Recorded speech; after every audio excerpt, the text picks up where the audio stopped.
Hello friends, welcome to SSC coaching centre. दोस्तों, आज के वीडियो में साधारण ब्याज और चक्रवृद्धि ब्याज दोनों के प्रश्न देखे जाएंगे। पूरा वीडियो देखिएगा। तो चलिए स्टार्ट करते हैं। पहला प्रश्न है, एक निश्चित धनराशि पर 12% की दर से 6 वर्ष तथा 12 वर्ष में अर्जित साधारण ब्याज का अनुपात कितना है। देखिए, साधारण ब्याज का जो फॉर्मूला होता है वो सबको पता है। सिंपल इंटरेस्ट बराबर, इधर मैं लिखूं, सिंपल इंटरेस्ट बराबर PRT/100। ठीक है, यही तो होता है। अब इसका 2 का अनुपात पूछा है ना, तो यहां पर फिर से भाई SI बराबर PRT/100, यही तो फॉर्मूला होता है भाई। कोई दिक्कत किसी को नहीं होगी, कोई दिक्कत नहीं हो सकती यहां पे किसी को भी। अच्छा प्रश्न है। अब देखिए यहां पे होगा क्या, प्रश्न में सीधा सीधी कंडीशन में रख दीजिए, प्रश्न का आंसर आपका आ गया। कंडीशन में रख दो बस। ठीक है, देखिए आपसे कह रहा है कि 12% की दर से 6 वर्ष तथा 12 वर्ष में अर्जित साधारण ब्याज का अनुपात कितना हो। रेट दे रखा है 12% का, रेट 12% का, तो प्रिंसिपल को ऐसे रहने दो, इनटू रेट 12 का है, टाइम कितने का, पहले वाला टाइम 6 का है, बट्टे में 100 ले लो, अनुपाते प्रिंसिपल कितना नहीं पता, प्रिंसिपल ऐसे रहने दो। रेट क्या है, रेट आपका 12 का है, 12 ले लो, टाइम कितने का है, 12 वर्ष का है, बट्टे में कितना है, 100 ले लो। क्लियर है। देखिए ये SI से SI कट जाएगा, साधारण ब्याज का अनुपात हम निकाल लें, निकल के आ जाएगा। मैंने यहां कटा दिया है, लेकिन कटाने की जरूरत है भी और नहीं भी, कोई बात नहीं, क्योंकि यहीं से निकल के आ जाएगा। देखिए 100 से 100 ये कट गया, प्रिंसिपल से प्रिंसिपल कट गया कि नहीं कट गया, 12 से 12 कट गया, इधर क्या बचा 6, इधर बचा 12, 6 कम 6, 6 दूने का 12, 1:2 आपका आंसर आ गया कि नहीं आ गया भाई। अनुपात क्या है सिंपल इंटरेस्ट का, 1:2। बिल्कुल सही जवाब, पहला ऑप्शन। तो कोई दिक्कत किसी को नहीं होगी भाई। प्रश्न को पूरा देखें, वीडियो को पूरा देखें। ऐसा नहीं है कि पहला प्रश्न देखा, अरे ये तो हमें आता है, और आपने वीडियो को यहीं पे खत्म कर दिया, छोड़ दिया वीडियो देखना। अगर आप ऐसा करेंगे तो फिर पूरी जानकारी जो बची हुई है वीडियो अंत तक, वो कैसे प्राप्त होगी आपको, वो तो छोड़ ही देंगे आप। इसलिए वीडियो को पूरा देखा करें। ठीक है दोस्तों, अब देखेंगे अगला प्रश्न। अगला प्रश्न है, 50 रुपए का 6 महीने में प्रत्येक महीने के लिए 10% की दर से साधारण ब्याज ज्ञात करें। भाई देखिए प्रश्न को अच्छे से समझिएगा, अच्छे समझ लिए, प्रश्न खत्म। प्रत्येक महीने के लिए 10% की दर है। प्रत्येक महीने का मतलब एक महीने की जो दर है वो 10% की है। और एक साल में कितने महीने होते हैं, 12, तो 12 महीने की दर क्या हो जाएगी, 120%। क्लियर है। 120, एक महीने की जब 10 है तो दूसरे महीने की 2 महीने की मिला देंगे 20, 3 की मिला देंगे 30, ऐसी 12 महीने की दर मिला देंगे तो 120। और लगा दीजिए सिंपल इंटरेस्ट बराबर फॉर्मूला PRT/100। ठीक है, ठीक है, लगा दिया। प्रिंसिपल कितना, 50 रुपया, 50 लिखो। रेट कितना, 120, रेट 120 लिखो। टाइम कितना, 6 महीने का। हमारे पास जो रेट है वो 12 महीने का है, मतलब 1 साल का है, वार्षिक है। अब मेरे पास समय कितना, महीने में, तो समय को वार्षिक बनाने के लिए मैं क्या करूंगा, वार्षिक बनाने के लिए 12 महीने होते हैं एक वर्ष में, इसलिए मैं 12 से डिवाइड कर दूंगा। पूरे का बटा कितना होता है, 100 होता है। ठीक है, बस काटा पीटी कर दो, आंसर आ गया। 0 से ये वाला 0 कट जाएगा, ये वाले 0 से ये वाला 0 कट जाएगा, 6 से 12 कट जाएगा 2 बार में, और 2 से 12 कट जाएगा 6 बार में, 5 का गुना 6 से कर दो 30। सिंपल इंटरेस्ट आ गया 30। भाई सिंपल इंटरेस्ट निकल के आ गया आपका 30 रुपये।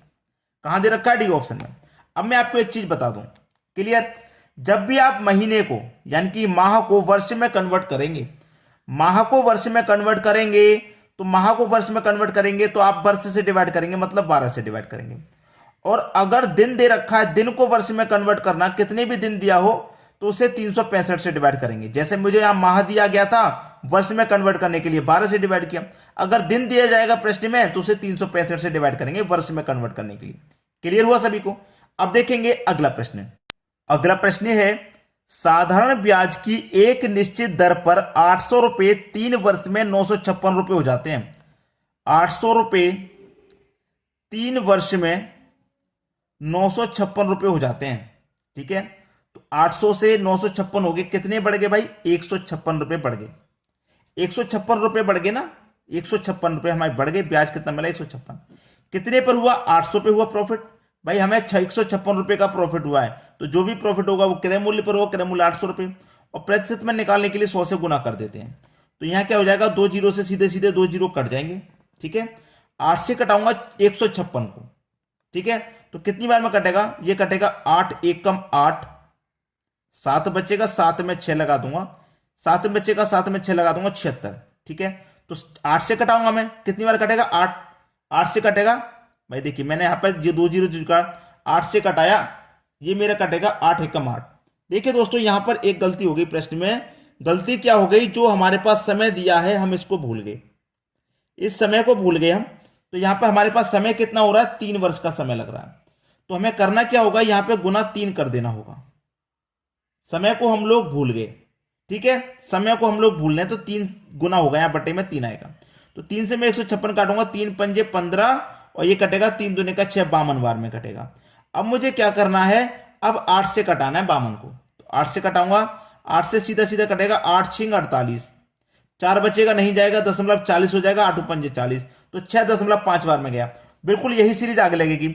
उसने कहा है कि इसी अवधि में, मतलब इसी अवधि का मतलब इसी समय में यही मूलधन मेरा कितना था 800। इसी अवधि में, इसी अवधि का मतलब क्या है, 3 वर्ष में कितना हो रहा है, 1052 हो रहा है। तो कितना बढ़ गया भैया, 800 से 1052 हो गया, तो 252 बढ़ गया। कितना बढ़ गया, 252। कितने पर बढ़ा, 800 पर बढ़ा। ठीक है, प्रतिशत के लिए 100 से गुना करना है, लेकिन समय कितना है, 3 वर्ष का। यहां पे भूल गए थे भाई, यहां पर मत भूलिएगा, प्रश्न का आंसर गलत आ जाएगा। तो 2 जीरो से 2 जीरो कटा दो, 3 से कटा दूंगा, 3 अट्ठे 24, 1 बचेगा 12, 3 चौके 12, 84 बार में कटा। ठीक है, 8 से कटाऊंगा इसको, 8 से 8 धाम में 80, 4 बचेगा नहीं जाएगा, 0.40 हो जाएगा, 8 पंजे 40। हमसे पूछ रहा है कि दर में वृद्धि का प्रतिशत क्या है। पहले दर थी 6.5, बाद में 10.5, कितनी बढ़ गई, 4 बढ़ गई। तो कितने की वृद्धि हुई, 4% की वृद्धि हो रही है। बी ऑप्शन आपका सही जवाब हो गया। उम्मीद करूंगा सभी को प्रश्न तो समझ में आ गया। यहां पर थोड़ी गलती होगी, उसका ध्यान रखें। इस तरीके के प्रश्न को बिल्कुल इसी तरीके से सॉल्व करें। अब देखेंगे अगला प्रश्न।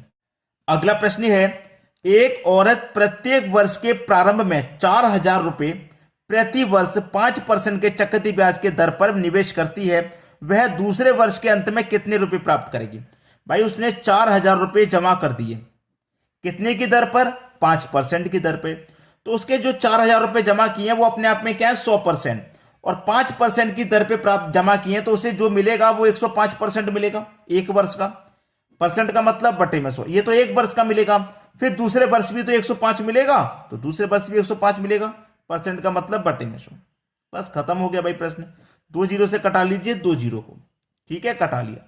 2 जीरो से यहां 2 जीरो कट गए। अब मैं इसे कटाऊंगा, देखिए 5 से कटा दूंगा 21 बार में, और 5 से कटा दूंगा 20 बार में, ठीक है, कट गया।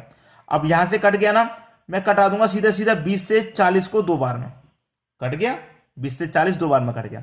अब देखिए सीधा सीधा 2 का गुना मैं 105 से कर दूं तो कितना हो जाएगा भैया, 2 का गुना 105 से कर दूंगा, ये हो जाएगा 210, और गुने में कितना है भैया, 21 है।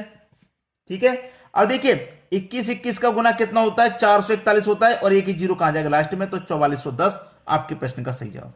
कितने रुपए निवेश करेगी भाई वो, भाई उसका जो आंसर है वो क्या हो गया भाई, 2 वर्ष के अंत में वो कितने रुपए निवेश करेगी, कितने रुपए निवेश, 4410 रुपया, यानी कि बी ऑप्शन बिल्कुल सही जवाब।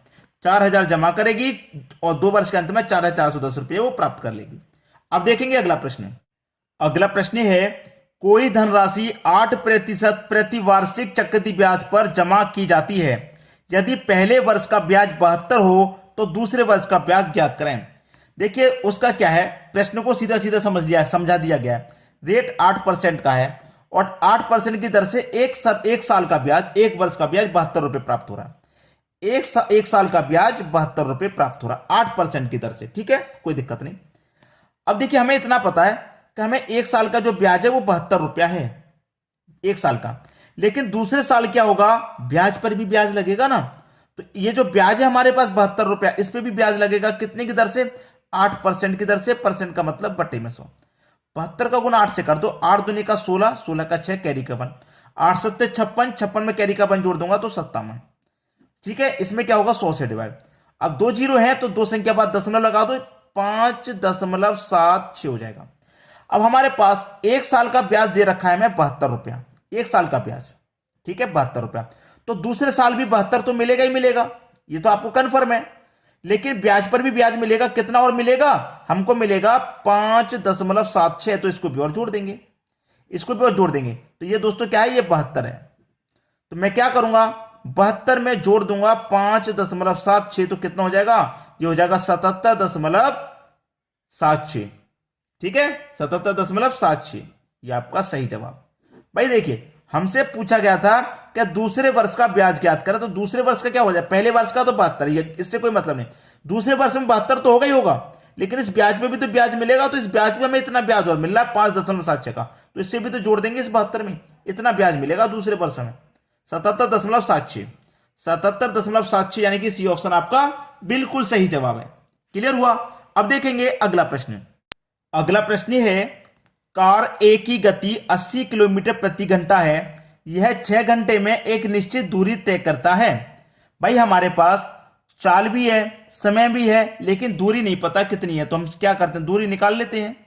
दूरी बराबर क्या होता है, चाल गुने समय।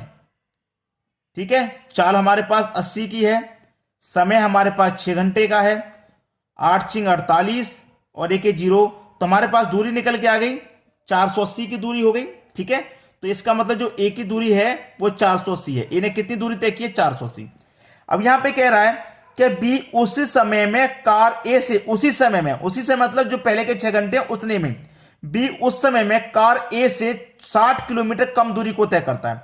ए ने कितनी दूरी तय की है भैया, ए ने दूरी की है 480, बी क्या करेगा, ए से 60 किलोमीटर कम दूरी तय करेगा। तो भैया बी की जो दूरी है, बी की हम दूरी निकाल लेते हैं, टोटल दूरी हमारी कितनी है 480, इसमें से 60 किलोमीटर की दूरी को कम तय करेगा, तो इसका मतलब कितना कम तय करेगा, वो 420 दूरी को तय करेगा। जो बी है वो कितनी दूरी तय करेगा, 420, क्योंकि 60 कम तय कर रहा है तो 420 तय करेगा। अब हमारे पास किलोमीटर प्रति घंटे में कितनी है, क्या उसकी गति, गति मतलब चाल पूछ रहा है भाई, निकाल देंगे आप। चाल बराबर क्या होता है, दूरी बट्टे समय, दूरी बट्टे समय होता है।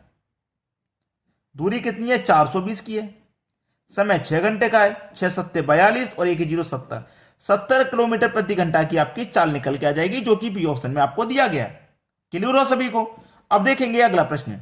अगला प्रश्न है, 2 बसों की गति का अनुपात 11:9 है, यदि दूसरी बस 270 किलोमीटर की दूरी 15 घंटे में तय करती है, तो पहली बस की गति किलोमीटर प्रति घंटे में क्या होगी। भाई 2 बस हैं, ये पहली बस हो गई और ये दूसरी बस हो गई, दोनों का अनुपात 11:9 है। ठीक है, 11:9। हमसे क्या कह रहा है, उसको आपको ध्यान रखना है। हमसे कह रहा है कि पहली बस की गति किलोमीटर प्रति घंटे में क्या होगी, मतलब चाल पूछ रहा है ना, चाल। सबसे पहले हमें चाल ही निकाल लेते हैं, क्योंकि चाल हमें दी नहीं गई है, कोई भी चाल हमें नहीं दी गई, हमें जबकि दूरी दी गई है 270 किलोमीटर की, 270 किलोमीटर की हमें दूरी है, जो कि 15 घंटे में तय कर रहा है। तो चाल तो नहीं पता है ना, चाल निकाल लो। चाल बराबर दूरी बट्टे समय, यही होता है। अब दूरी कितनी की है भैया, 270 की है, समय कितने का है, 15 का है, 15 से कटा दूंगा, 15 एकम 15, ठीक है, 12 बचेगा, 0 लगा दें 120, 15 अट्ठे 120। ठीक है, ये 18 किलोमीटर प्रति घंटा आ गया, 18 किलोमीटर प्रति घंटा। अब हमसे ही कहा गया है कि पहली बस की गति किलोमीटर प्रति घंटे में क्या है, ये तो दूसरी बस की गति है ना, दूसरी बस की निकाली ना, दूसरी बस की जो दूरी तय कर रहा है वो 270 है और 15 घंटे में तय कर रहा है, तो दूसरी बस की तो निकल के आया 18 किलोमीटर, दूसरी बस की अनुपात में 9 है, रियल में 18 है, कितने गुना है, 2 गुना।